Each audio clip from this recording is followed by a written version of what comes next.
Go now. I So feel like we're live here. Kevin Perry and special guest with me today, Tony Double-A Alvarez. We're on episode number 35 of the Kayonation podcast, and we're gonna get it going.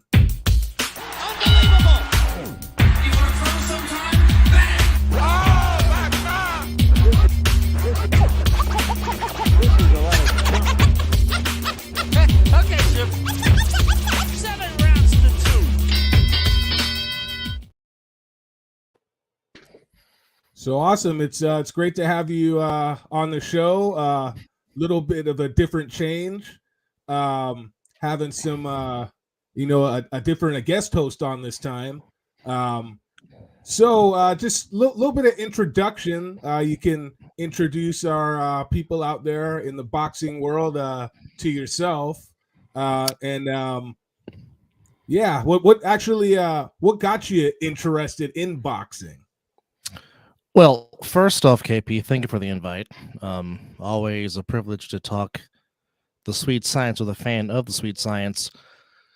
Gosh.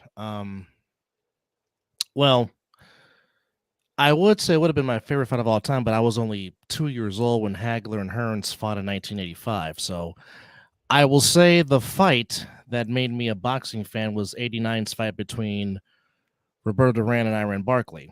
Of course, the story is Duran trying to win another belt in another weight class, and then Barkley coming off the shocking KO of a Tommy Hitman Hearns, which is a tough task to do, is knocking out the Hitman. So that particular fight really made me a fan of boxing, and I've been watching ever since. So I mean, I grew up listening to Barry Tompkins, who is still doing it at a very high level on Showbox on Showtime.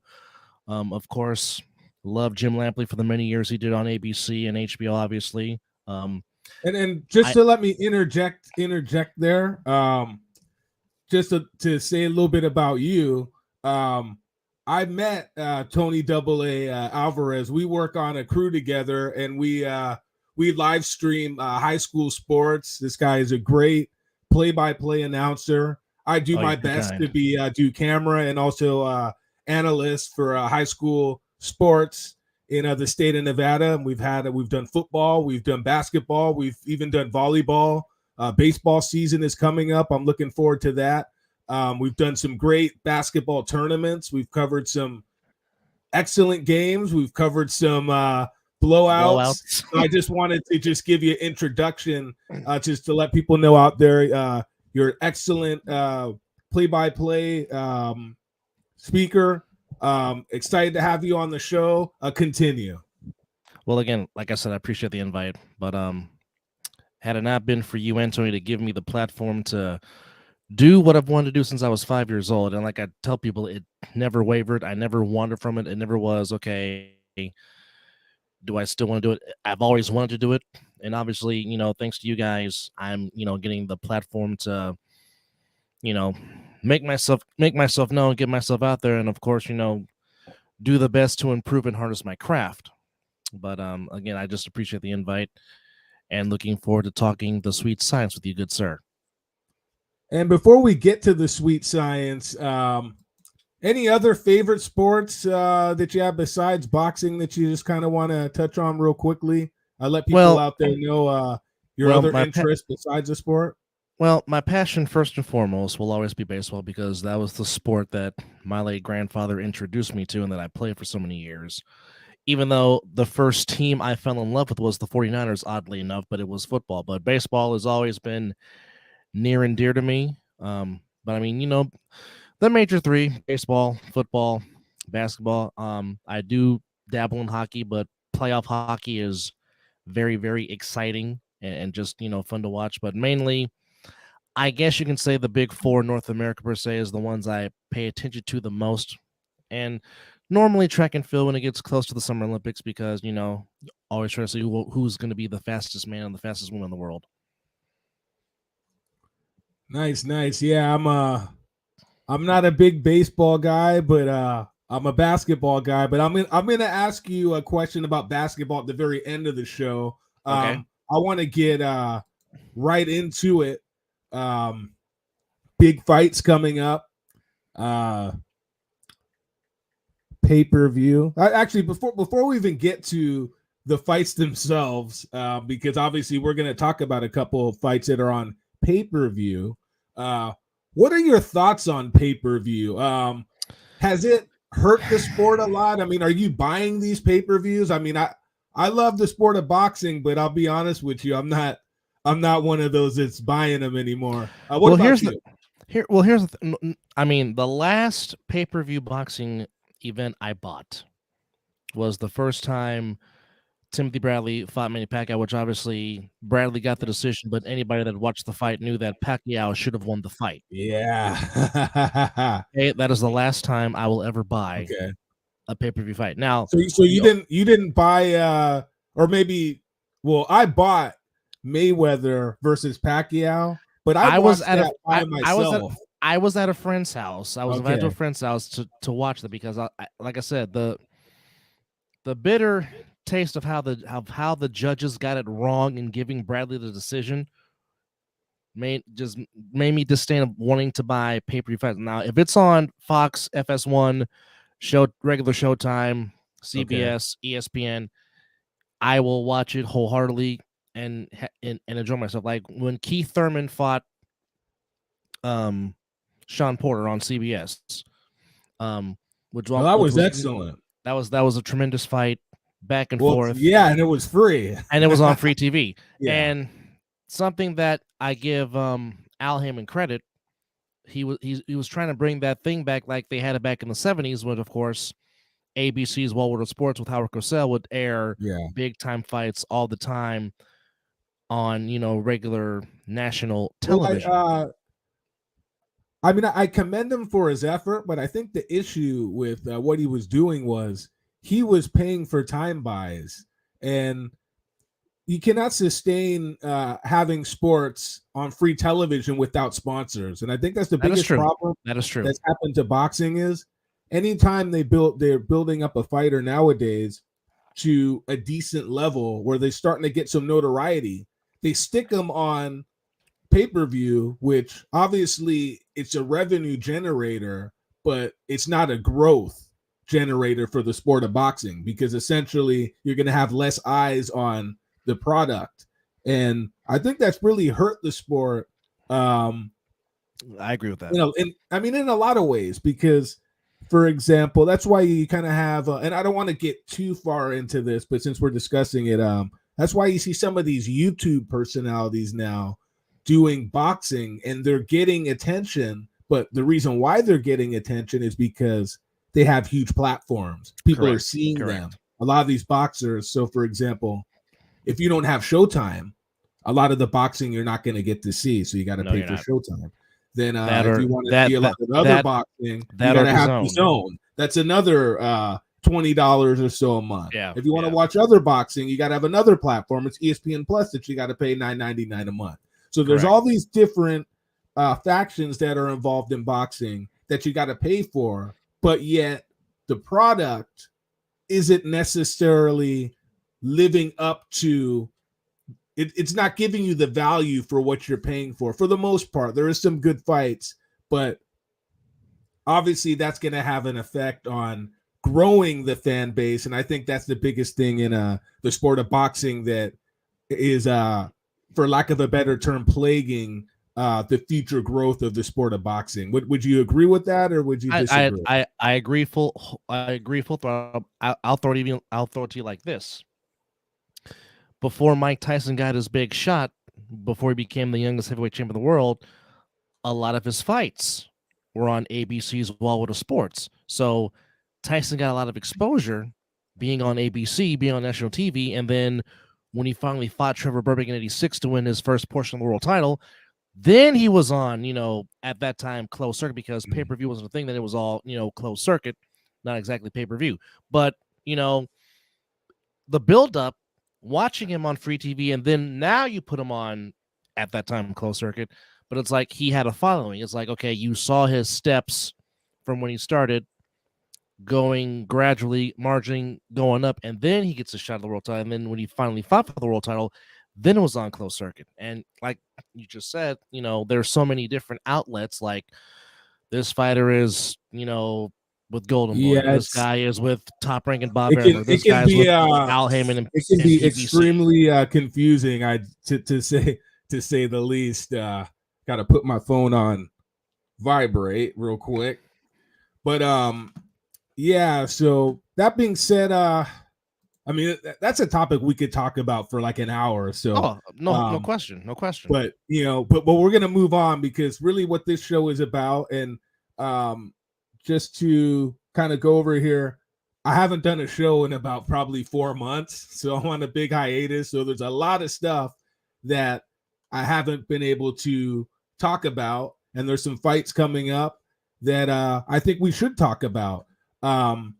Don't have the exact dates in front of me right now, but obviously if you're a boxing fan, you'll probably know. Well, coming up this month, we'll talk about this one first. Caleb Plant against David Benavidez. David Benavidez, one of the top super middleweights at 168 pounds. That's the weight class that they're in. These guys are going to be on pay-per-view, like we were talking about earlier. I believe it's March 25th. You're correct. That is March 25th. The fight, I believe, is going to be at MGM Grand in Las Vegas. That's where we're at. We live in Las Vegas. What do you think about that? Is that a pay-per-view fight? I don't think so. Is that worthy of pay-per-view? I guess the question would have to be asked: which fighters right now are pay-per-view worthy? That's I mean, we could discuss that for like an hour. Also, that would be my first question. But I do like this. I do like the fight. Both fighters are very, very, very good. Benavidez has so badly want to fight Canelo, and Canelo won't give him. Everybody wants Canelo. He's like the golden goose. But Benavidez has done everything he possibly could do to try and get him to fight, and Canelo won't budge. But as they say, styles make fights. Well, Canelo has to be probably one of the dumbest. Well, you know what? I wouldn't say dumbest, but he's got ambition, because why would you not fight David Benavidez, who has probably a more crowd-pleasing style? But I mean, yes, he's dangerous, but he's defensively, he's no Floyd Mayweather in that department. No. So from a style standpoint, that makes for a more fan-friendly fight, which Canelo could lose, obviously, in a very painful way. But he goes up to light heavyweight, and then he fights Dimitri Bivol, which is just a mismatch. A horrible, not necessarily a mismatch. It's just the style matchup is, a bigger guy who's a boxer with great footwork. I mean, I know I'm going in another direction away from what we're talking about, but yes, Benavidez has pretty much chased Canelo out of the 168-pound division, but great fighter, exciting fighter. So, and for me to say that, my wife is not a big boxing fan.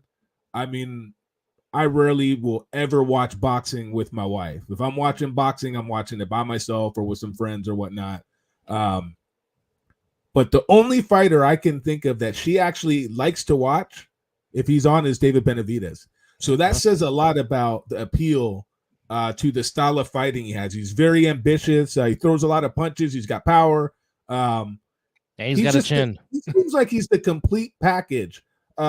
Caleb Plant, on the other hand, is more of a very boxer. Methodical. He's a slick boxer. Not that entertaining. His last bout, he showed a little bit of pop. He got a one-punch knockout of Anthony Durrell, and he put Durrell to sleep for that left hook. Yeah, that's what makes this fight a little bit intriguing. Don't think it belongs on pay-per-view, but who do you got? Who do you got in that one? In that fight, who do you like? I'll give a slight edge to Benavidez just because he's relentless. He keeps on coming. and it's like you literally have to beat him to beat him. And that's taken nothing away from Caleb Plant. I love Caleb Plant's story. He was a fantastic IBF middleweight champion for so long until he fought Canelo and lost his belt to Canelo. Plant's not. Plant's really not much of a knockout artist to what Benavidez is and can be. Yeah. I think when with Caleb Plant is, I think he learned a lot from that fight with Canelo, so that might help him experience-wise. But at the same time, I think this fight is going to come down to, if you cannot hurt David Benavidez, I don't think he could beat him. And I just don't know if Plant has enough pop or if he has the guts to stay in there and slug with this guy, because I think that's the only way he's going to get his respect. Because if he just tries to move the whole time, I don't think it's going to work, because Benavidez has a very underrated jab. And it's almost like he's not known for being great defensively, but his jab is his defense, because his jab keeps you at bay. His jab is what controls the distance. It controls the range. It lets his opponents not be able to get off. And he's able to get his punches off, and he throws great combinations. He's got great hand speed. So you're going with slight edge to Benavidez. Yes. I give a pretty big edge. Well, not a big edge, because I could possibly see Plant going the distance, but I think if Plant is going to have any chance of winning this fight, he's going to have to stand and trade at some point. I don't think he can just move around the ring and expect to win on points, because I just don't think he has. Not to mention. Sorry. Not to mention, like you said, not just to mention what you said. Plant's is not a big knockout artist, because you look at his record. I mean, he's 22-1, but only has 13 knockouts. So his strategy is, in a sense, be the boxer. I'll jab you, I'll point you, per se, for lack of a better term. And but when you're fighting somebody that's a harder puncher and that throws more punches than you, you're kind of in a situation where you got to fight him. I mean, I don't think he can win on points and just by moving the whole time. But that being said, let's. He's gonna have to get in there. Yeah, I got Benavidez because Benavidez is very good at stopping when it's time to close it out. He's very good at doing that. That has been proven. Plant necessarily hasn't proven that, per se. I mean, he did against Anthony Durrell, but that's because that was motivation, because Durrell was just, talking trash, for lack of a better term. But yeah, I can see it going the distance, but I can also see Benavidez stopping him also, because he has that kind of power to stop an opponent and, stop it and not even get to the championship rounds. Oh yeah, most definitely. Moving on from that, but definitely a good fight. I'll repeat again, don't know if it's pay-per-view, but I do see it as an entertaining fight. This one we're going to talk about next is definitely going to be an entertaining fight, and it's between these two. I guess you call them social media stars in the sport of boxing. Well, Ryan Garcia, as many people know, he's very popular on Instagram. He's got millions of followers. And Gervonta Davis, he's more of like the guy who's always in the headlines, doing something that's getting, like the opposite of the pretty boy, the bad boy.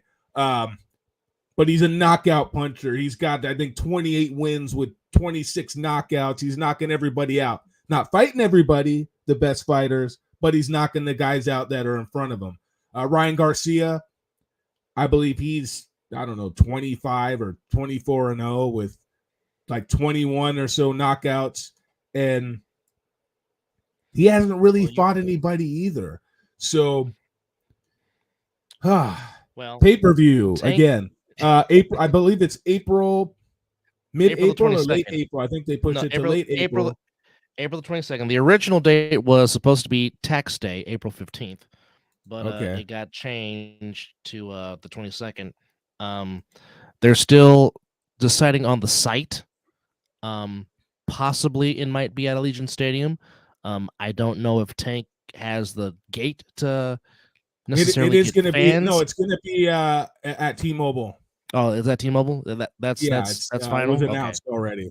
Okay. I think the fight could have done great at Allegiant Stadium. By the way, because You think so? the thing is with these guys is the fight's not for a title. It's at 136 pounds, but this is almost like yes. To me, like I wouldn't say like a YouTuber fight because it's not. These are world class fighters, but they're crossover stars, and I think people who are not interested in boxing are going to be extremely interested in this fight. The same way, almost like this last weekend. I don't know if you saw it was Jake Paul, the famous YouTuber who's picked up boxing in the last few years and has been very successful at selecting opponents that he can beat.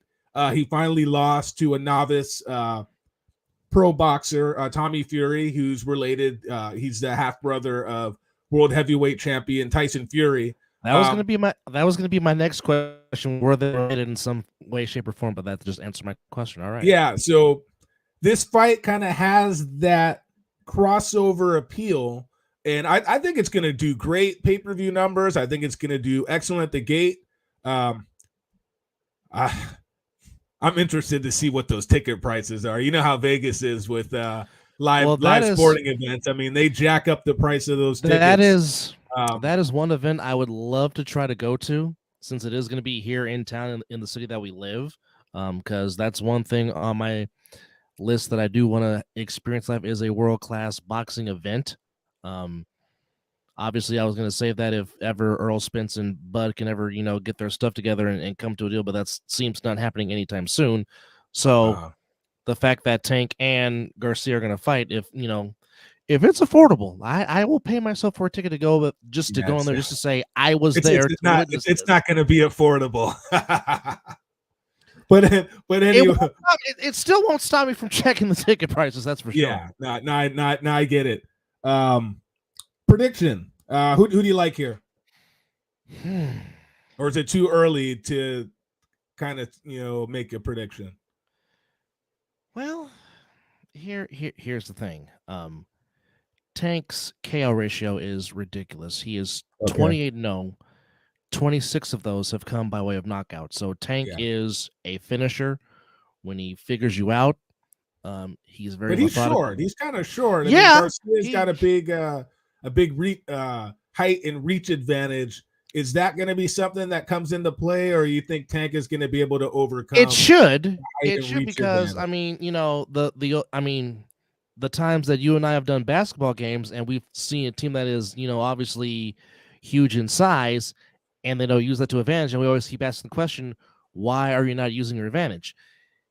And I say the same thing in boxing. If you have the reach advantage, why are you not using it? I mean, a lot of people wanted to call Lennox Lewis boring because he wouldn't trade. But the thing is, I have the height, I have the reach.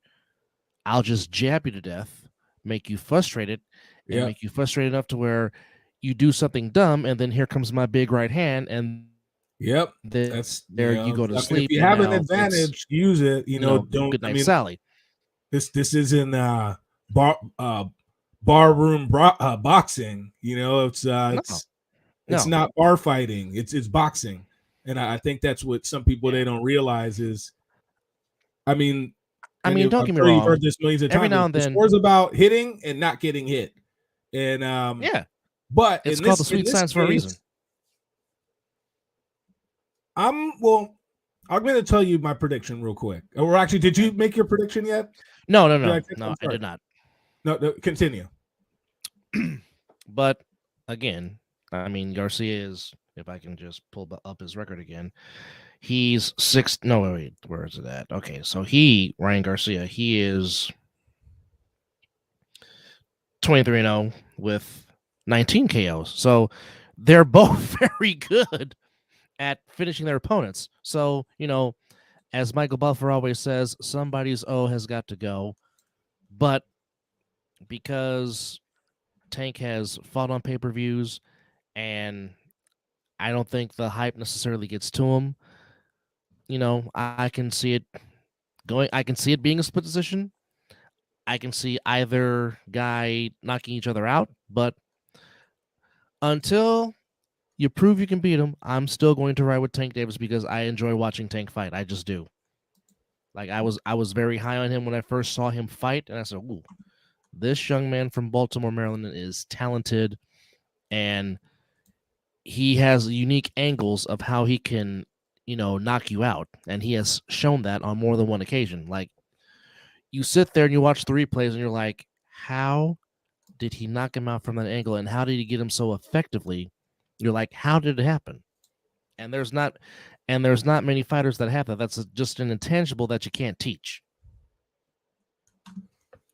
Oh yeah, and that being said, I just wanted to kind of show a little bit of Gervonta Davis. I'm kind of agreeing with you about Davis winning, but probably not for the same reasons. And I think one of the biggest factors is the weight. Garcia, he's tall, he's still growing, he's lanky, and his last fight was at 140. He's going to squeeze himself down to 136 pounds. And I think this, for the squat, Gervonta Davis, that's going to help him in this fight. And I'm curious to see what's going to happen if somehow Garcia doesn't make the weight, like what the penalty is going to be, because I think he's going to be drained trying to fight at 136 pounds. At a catch recently. He's been out of the ring since last year. He was supposed to fight in January. He pulled out of that fight. He turned that down, yeah. Let's look a little bit at Tank Davis, some of the guys he's fought. I mean, these are all pretty much handpicked opponents. Hector Luis Garcia, really good opponent, but a smaller fighter, a 130. Rolando Romero, big puncher, relatively inexperienced. Isaac Cruz, that was a tough fight. A lot of people said the fight was, it was pretty close. 115, 113 twice, 116, 112. Some people had Cruz winning the bout. But obviously, Gervonta Davis wasn't used to fighting a guy that was like the same height. So he had some difficulty there.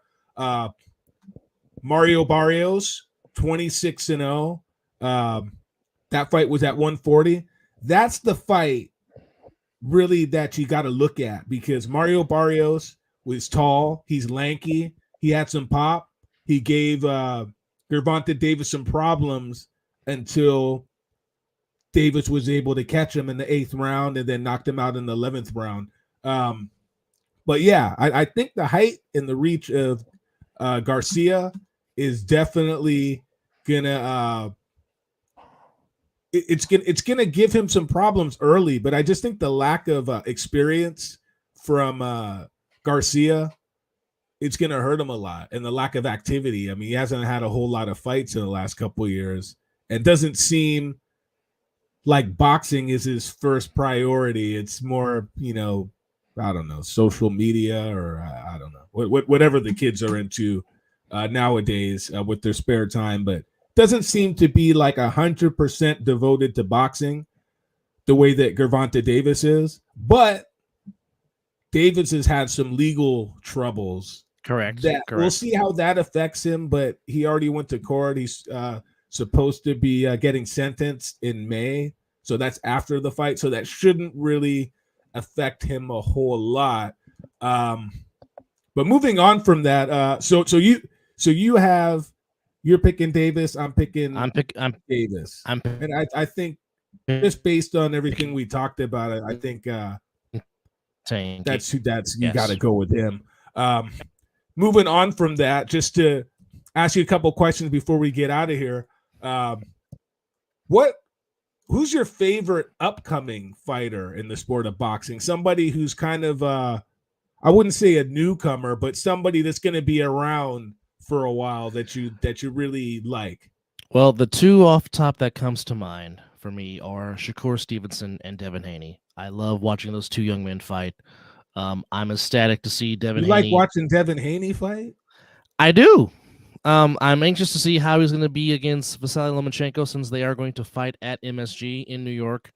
Because he's a great fighter, but he's not. I'm sorry, he's a great boxer, but he's not a great fighter. Does that make sense? Yeah, I mean, there's a difference between a boxer and a puncher for those that really break it down. But I like Shakur Stevenson a little bit more than Devin Haney. You wanna elaborate on those two? Which of those two do you like the most out of those two upcoming fighters? If I have to pick out of the two, I'll pick Shakur Stevenson. I just think he has major star written all over him.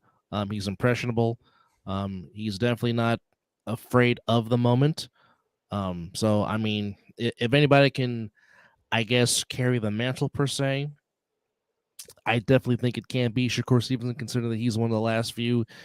If I'm not mistaken, he's one of the few last American fighters to medal in the Olympics. If I'm not mistaken, now you may have to correct me on that, but I think he's one of the last American fighters to medal. There was an American in the last Olympics, or a couple guys that got, I believe, silver medals. Okay, I believe both of them are with Top Rank. One I think is Keyshawn Davis. He's a lightweight prospect. I think he's like 7-0 or something. He looks pretty good. Hard to tell, at this point until he gets in with a real tough fighter that's gonna kind of punch back. But anybody else? Because I mean, those guys are like they're already world champions. Any prospects that you kind of like, or is that something you need to think about a little bit? Well, there's one American heavyweight. I forgot his name. I want to say his last name is Anderson. I've seen him fight a couple of times. Jared Anderson. Yes. Yeah, he looks good. I like him. Yeah, he's a really good prospect. Yeah, I'm glad you brought him up. He is definitely. I'm hoping he can be that next top American heavyweight to try to got some holes though defensively. Correct. But he correct. And he's a good size. He's not too big. He's pretty athletic. He's almost like the perfect sized new heavyweight. He's not super tall. He's about maybe 6'3", but he's built. He looks like he's in great condition. And I think that's what a lot of the heavyweights nowadays, I mean, they just lack conditioning. I mean, you see these guys go in there and they got guts, and you're like, how are you a professional athlete looking that way going into a boxing match? I mean, you don't have to be built like Anthony Joshua, but at least kind of look the part at least a little bit, like kind of like Andy Ruiz, I mean, great fighter, does not look the part. And anybody else, you want to move on from that? Because I wanted to ask you something. I had a special question for you before we get out of here off the show. Probably another heavyweight that kind of catches my attention. Obviously, because I mean, most of the great heavyweights are normally overseas, but the Brit Joe Joyce kind of catches my attention. Right on. I was waiting for you to say that.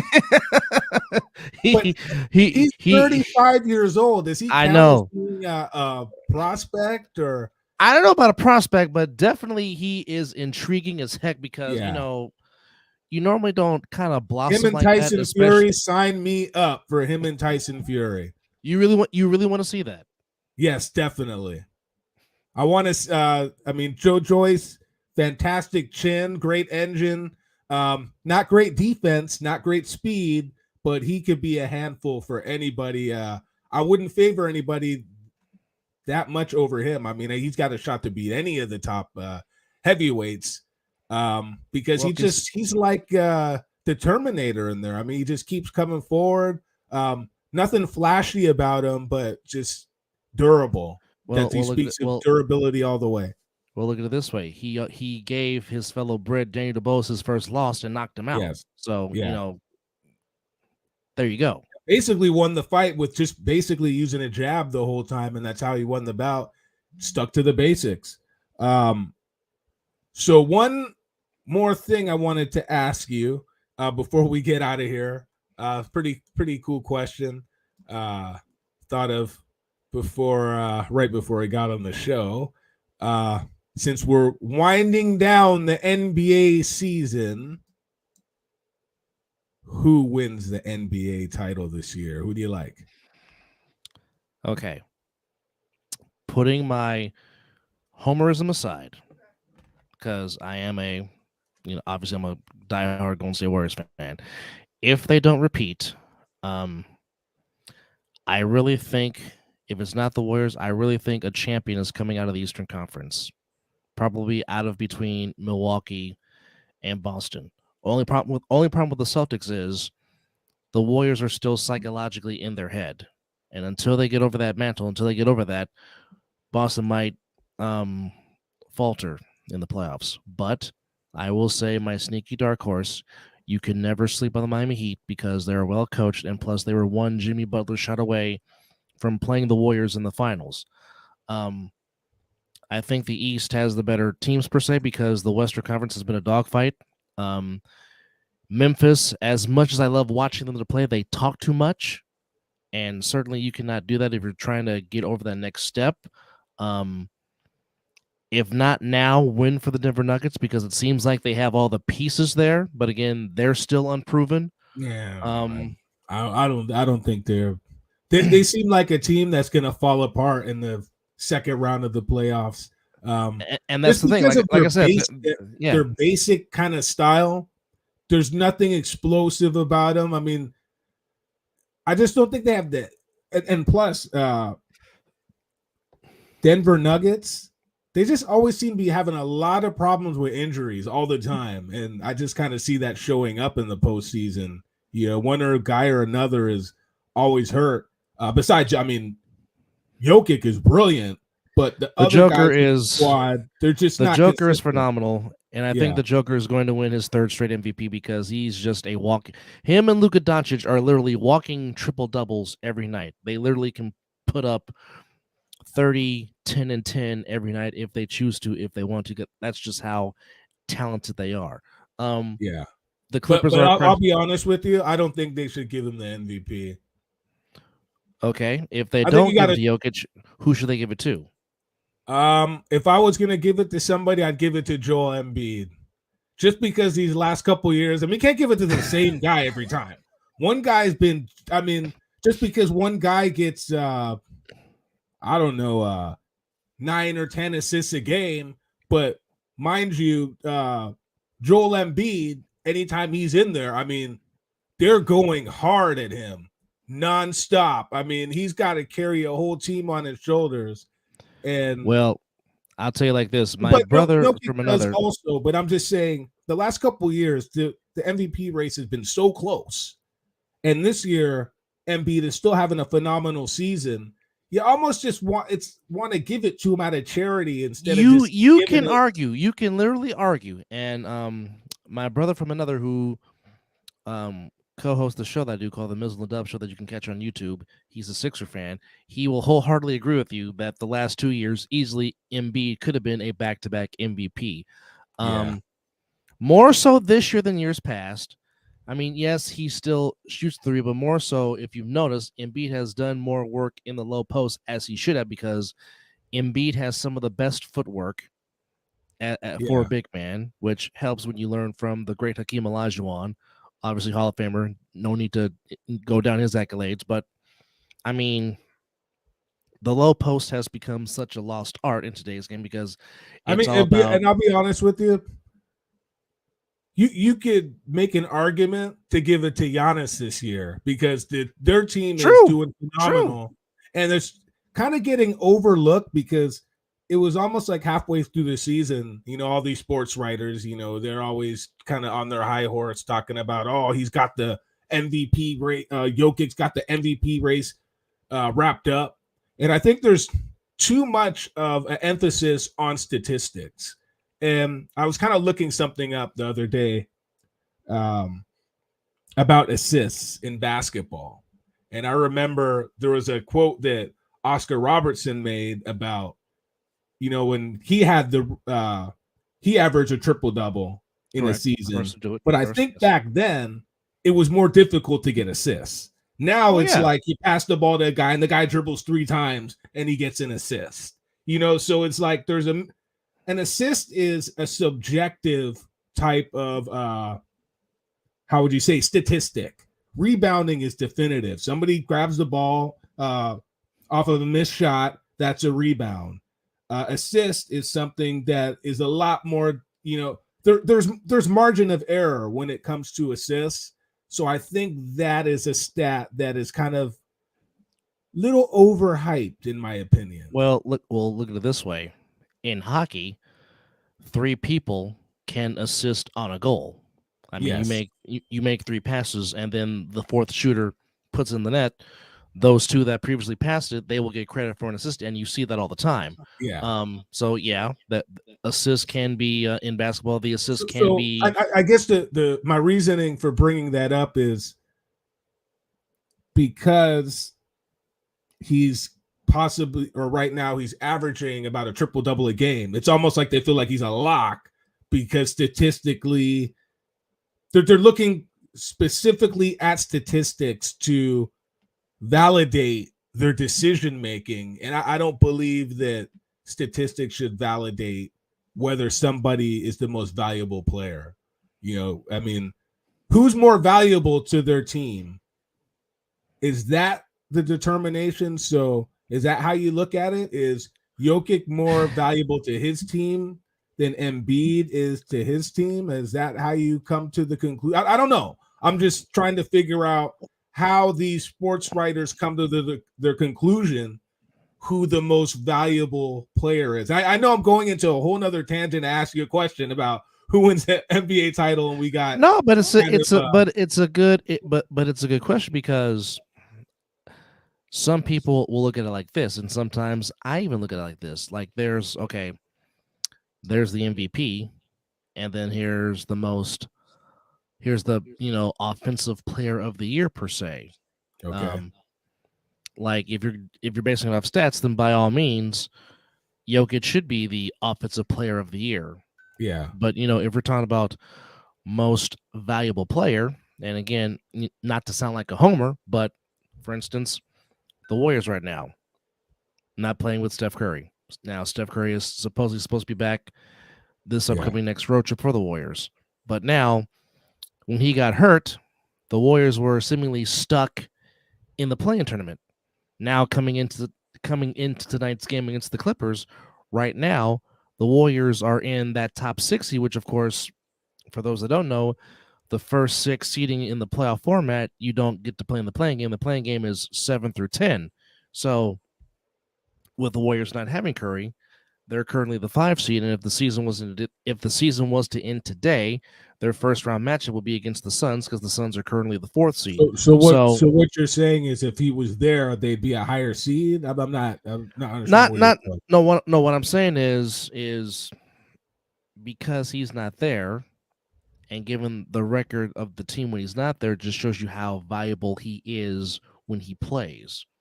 So that could be a true definition of the term most valuable player, because, for example, if you look at the record of the Bucks, they weren't doing all that well when he was there, though. I mean, that is correct. That is correct, and it was pretty much the same thing like this last year. But because, as you know, when you have that championship pedigree, when you've been there and you've done that, teams will keep that in the back of their mind. So basically, what you're saying is the regular season don't mean jack when it comes playoff time. If Steph Curry's around, for some teams, and the Nets play against Golden State, they're gonna get their butt whipped. Is that what you're saying? Well, for those that pay attention to basketball, it seems I don't know where you were going with that, but here's what I'm saying. Some teams don't care about the regular season. For some, it's just formality. Okay, let's get to the playoffs, and then, the real version of the team will show up. Like, nobody was expecting the Warriors to win the title last year. I wasn't. I was just, okay, if they get to the playoffs, great. Yeah. After the 3 years they went through, going through the injuries with Clay and Curry and whatnot. Well, it's like one of those things. It's once you get to the playoffs, once you're there, your record during the regular season means nothing. No. It means nothing. So at that point, if you're going to play the Warriors and everybody's healthy, you're in trouble. Yeah. But I mean, so that being said, because we kind of went off on a tangent in another direction, Who wins the NBA title? Sum that up in about a minute. Who you think's going to win this championship this year? I'm going to pick two teams because one I have to be a homer. So all right, that's a cop out, man. You can't pick two teams to win. No, continue. I'm just no, I'm just saying. I mean, obviously, I'm going to be a homer and pick my team to repeat because I'm a Warrior fan, obviously, because I want my team to repeat. Right. If they don't, I like Milwaukee. If it's not the Warriors, I'm picking the Bucks. Even though who won last year? The Bucks? No, the Warriors beat. The Bucks won in 2021. I'm sorry, the Warriors won last season. Warriors won last year. Bucks won a year before last. So, So that's who you like. I'm going to ask you one more question before we go, NBA related. Phoenix Suns, do they have any shot at winning the NBA championship this year? And is that just going to be a failed experiment like some of these others we've seen in the last 2 years? It all depends on the hamstrings of Chris Paul. And I'm not saying that to be funny, but it depends on his hamstrings because the Suns are a Chris Paul hamstring injury away from losing it all again.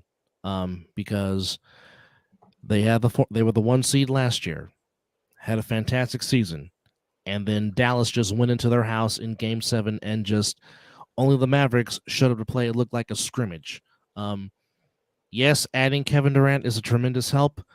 I mean, that starting five, I mean, you can throw the fifth guy in there, whoever you want to, but that starting four of... I mean, they should win it with that squad, but... You would think, but is 20 is 21 games enough? Is it enough for them to possibly go on a run? Because again, take nothing away. It's knowing to me, basketball is, and we've covered a lot of basketball this year. So obviously, Correct. We've been getting some firsthand knowledge, being at games and being able to analyze it ourselves, which has been a joy. It's been interesting. It's not necessarily about the personnel; it's about the chemistry. And Correct. I think some of these things that teams are trying to do nowadays, putting these star players together, and it's very difficult for a superstar to be against another superstar, two alphas, and have one be the alpha and one be kind of the sidekick. It's like putting Batman and two Batmans. Everybody wants to be in the same back. Everybody wants to be Batman. One guy's got to be Batman. One guy's got to be Robin.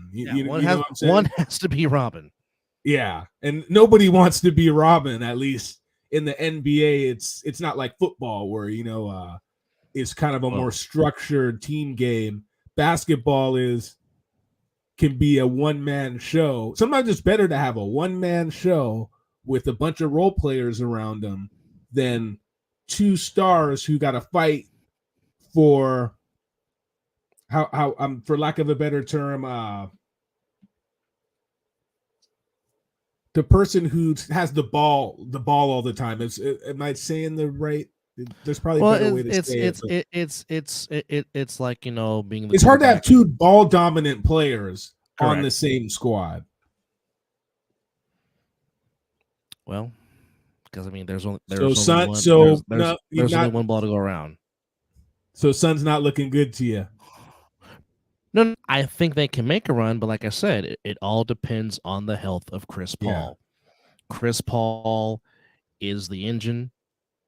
He's an extension of Monty Williams because they worked so well together when they were with the Hornets in New Orleans. They vibe off each other. So Chris Paul is in a sense an extension of Monty Williams. But if Chris Paul gets hurt, like he wasn't a factor in 2021 after the Suns went up 2-0. He became less of a factor and the Bucks won 4 straight. Like I said, it all depends on number 3. If Chris Paul is not right, the Suns can't win the title. Can they get to the finals? Sure. But can they win it? Tough to say. Again, like for the Warriors, in order for them to repeat, number 30 has to be out there. If he's not, could they get there? Yeah. Do they possibly win it? No. But I mean, that's with any team. I mean, like for the Bucks, if Giannis goes down, Milwaukee can be possibly honest, get to the well, finals. They actually were playing pretty good with him hurt, so they're dangerous. But they are.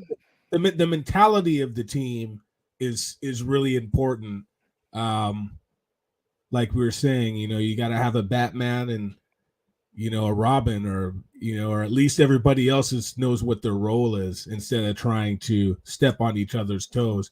But that being said, it was great. This was fun chatting about boxing. It's been great to be back from a 4 or 5 month hiatus. I think that my last guest was James Buddy McGirt. That was oh yes, last show I did. Good trainer, very good trainer. So yeah, great trainer, great fighter. And you Double A, you're great too. Great play-by-play. You were awesome on the Kayonation podcast, episode 35. Anything you want to say? You throw out your social media accounts out there. Anything you want to say? Or you good to go? Well, I just want to say, we find you. Well, I just want to say that please check out the Mizzle and Dub show, which is starring myself along with my co-host Missile. We do have a YouTube page. It is called the Mizzle and Dub Show. So just search YouTube and check out the Mizzle and Dub Show. As we always say, if you have comments or any particular topic in sports you want us to cover, please comment and feel free. And who knows, you might be the next guest on our show. So I just appreciate the invite. I appreciate working with you.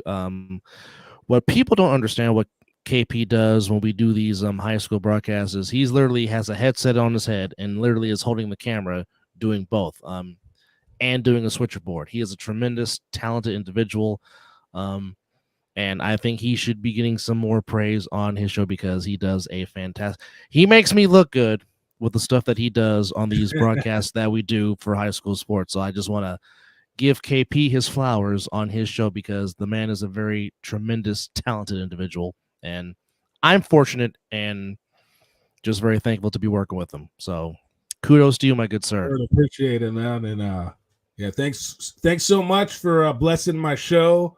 Thank you for the invite. Love to do it again. I'm hoping I can start doing shows like every week, but it's like I get busy, and then such is life. You know how it goes. Yeah. Gotta pay the bills. Indeed. But anyways, episode 35, Kayonation podcast. Look forward to having you on the show again. Thank you, sir. Appreciate you. Yeah, there's some boxing this weekend also. Brandon Figueroa against Mark Magsayo. Yes. Maybe we'll do some type of post-fight instant reaction or something on that fight. But till then, Kayonation, we out.